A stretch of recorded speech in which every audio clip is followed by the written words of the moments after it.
Pag ako tumakbo bilang isang sindikato ay kandidato, iboto nyo ang gaya ko. Dahil ang bayang mapayapa, gagawin nating magulo. Magpapatayo tayo ng mga tulay na walang paa. At syempre, magpapagawa ako ng ilog at sapa para magkaroon tayo ng maraming baha. Magkaroon tayo ng maraming tubig sa baha.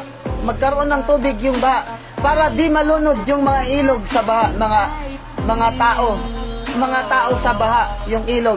Para magkaroon tayo ng pundasyon at donasyon galing sa foundation. Kaya yan ang aking mga proyekto pag ibinoto nyo ko bilang isang sindikato ay kandidato.